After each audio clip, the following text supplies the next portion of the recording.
and Taylor's friend with whom he worked with um, at the LA Athletic Club's connection with the case. So Taylor would swear Hoyt to secrecy, saying that if he would promise not to breathe into a living soul, he could he would tell him something that was causing him a great deal of worry. Mr. Taylor then told Hoyt that the dearest sweet.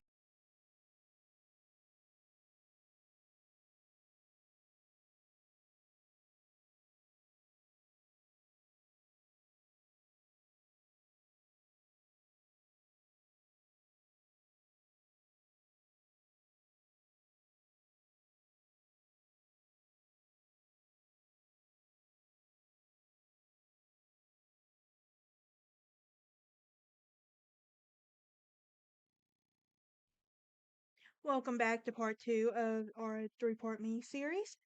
We are going to be continuing on with our mini-series of William Desmond Taylor, a director's death. But before I get started, this is the True Crime Lounge podcast. If you're new here, hit that like button, subscribe, and ring that bell for notifications. I also have a Patreon that you can join for early access to episodes scheduled to come out. I also have a merch shop for all your true crime gear. Oh, before I forget, Dev Fred says hi. Um, for any updates on my channel or podcast, you can find me on Twitter, Instagram, and Facebook. With that being said, let's dive into today's episode. So, it is no secret that I love old Hollywood. I just can't. I do. It's like I've been on this kick where it's like I love old, especially with old Hollywood cases. But like Natalie Wood, Hepburn, come on, like I love old Hollywood. I can't help it. But anyway, let's talk about who William Desmond Taylor was. Um, Taylor was born William Cunningham Deanne Tanner in Ireland, April 26, 1872. He left home at 18 after a falling out with his father, immigrated to the U.S., working as an gold miner in Alaska, antique dealer, and finally an actor in New York. In 1901, he would marry Ethel May Harrison, they will have a daughter, Ethel Daisy Deanne Tanner, who was born in 1903. Not able to support his family as an actor, there was a period Taylor worked as an antique dealer and a business financed by his father-in-law. In 1908, he went to lunch and never returned, walking out on his wife and daughter's life without a word. Can't imagine doing that. Why would you do that? But in 1912, he would arrive in Hollywood, begin his career as a silent film actor and later director.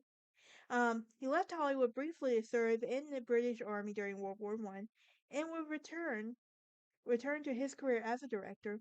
He is most likely, you probably know him from films like in literary films such as Tom Sawyer and A Great Green Gables and Huckleberry Finn. His youngest brother, Dennis Deanne Tanner, who followed in his brother's footsteps in the antique business, had also said of all to come to Hollywood and work for his brother in official capacity. Some say that Deanne Tanner played the blacksmith in one of Taylor's most popular films. Do we want to guess which one it is? Do we want to guess which one it is? If you've guessed Captain Alvarez, you are correct. And why am I pointing at this like I'm a teacher? Way, I would not make a teacher. I'm not a teacher, trust me. But William Desmond. So, who was So let's talk about William Desmond Taylor as Captain Alvarez, the younger brother who was also followed his brother's lead in deserting his wife Ada and two daughters in 1912 after a visit from his brother's wife. Taylor paid Ada $50 a month as they were destitute. Taylor's own wife, Ethel, who eventually obtained a divorce and remarried, saw Taylor in the same film at the movie theater. Ethel told her daughter Daisy that the handsome actor was her daddy. She would begin his correspondence with her father and later visited him. Amazingly, there was no evidence of hard feelings from Taylor's ex-wife or daughter. Considering the fact that he deserted him, I would have been ticked off. I would have been livid. Like, literally. Now, let's talk about the last person to see Taylor alive. And that was Mabel Normand. She was a lovely, doe-eyed brunette princess with no serious suspect, who was never a serious suspect in Taylor's case. Although she was very intent on getting letters that she had written to Taylor, she told officials that she had returned to the house to get the letters saying, not that they meant anything for any one of us, but I feared that they might fall into the wrong hand or be misconstrued. And while Mabel may not have pulled the trigger, there was a theory that Taylor's death might have been a result of his trying to help Mabel kick her addictions to cocaine and opium. He arranged to stay for Mabel at a facility, which had been one of the first cases of the celebrated film after going into rehab. So intent was Taylor keeping his drug pushers away from the studios and actors, including Mabel, that had had a commission against drugs, and which he was a chairman of a board. Norman alone is said to have used about $2,000, and this was 1920s on drugs. Keep that in mind. This was in the 1920s. Even though 20s here really ain't the best time either. But um, Taylor definitely tampered with the drug dealer business, which would still be a very dangerous thing to do. In Robert Grew's Book of the Dead, he theorized a professional hitman killed Taylor because of his take charge opposition against drug dealers.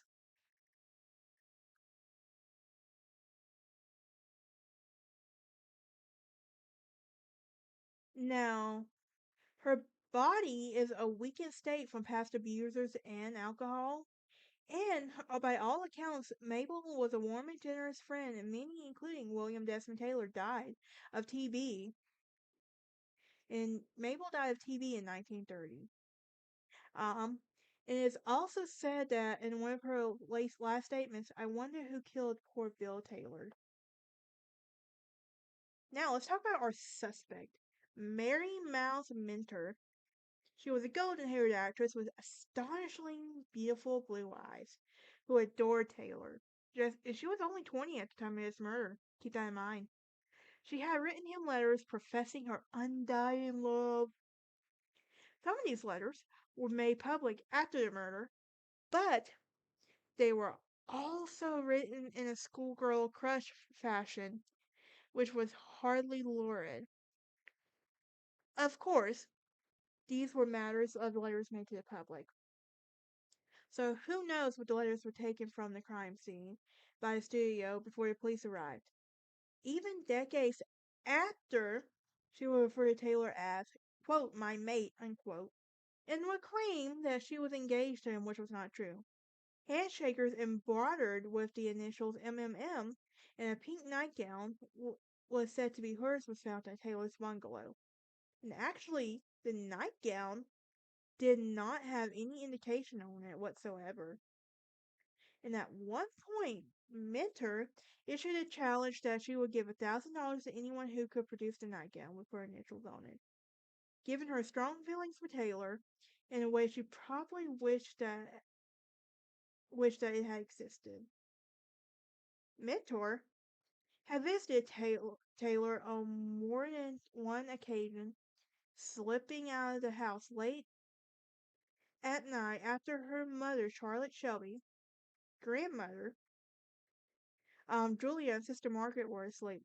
So she threw herself at Taylor while he was reportedly trying to let her down gently, explaining that he was old enough to be her father.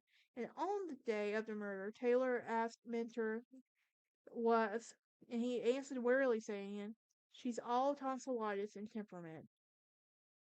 Now, a special investigator with the LADA's office, S.C. King, was stating an article for the True Detective magazine in 1930 that Taylor was troubled by Mentor's unyielding infatuation.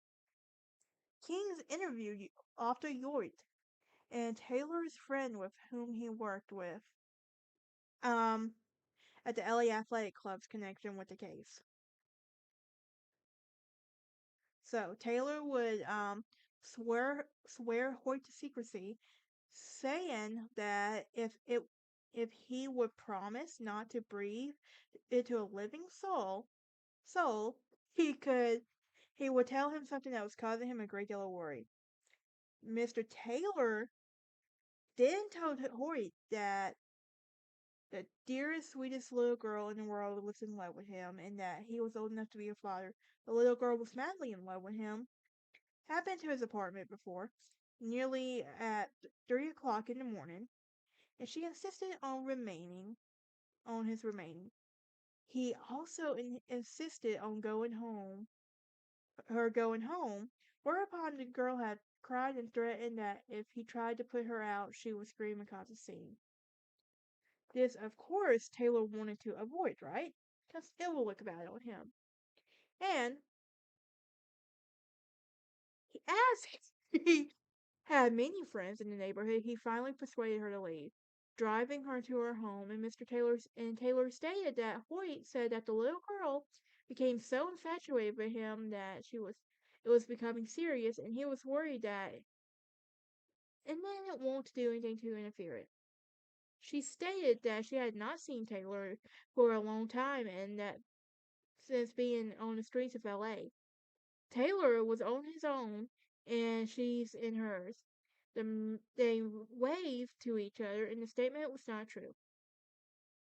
And they were all able to prove in this apartment many times that they had actually been there the night of the murder. Now, here's something we also need to note. 3 long blonde hairs were found on Taylor's jacket and were determined by the police to be those of Mary Miles Minter. By matching them with hairs in the brush at the studio, Taylor was meticulous about his clothes, and he brushed every day. One that passed and waved, and another that could not stop the cars. If it was the later scenario, Mary could have hugged Taylor, and that would explain how I got on his jacket and my nose itches now for some reason. So, Charles Hickman, in his book Murder in Hollywood, a silent film mystery, theorizes that this backfire, heard by the neighbors in the Alvarado Court, was just that and a person that was seen leaving.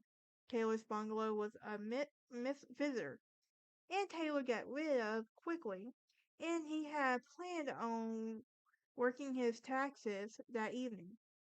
Higman believes that Mary visited Taylor late that night, threw herself at him, and then threatened to shoot him or herself, and he embraced her to calm down. Now, the bullet hole in Taylor's jacket and vest was not aligned. The powder burns indicated that Taylor was shot at close range, and his left arm was raised as in an embrace. This person who shot Taylor had to be a little over 5 feet, which describes every female suspect. In this case, I will go over in the next video. And it would have had to crouch down at Taylor to shoot him at that angle.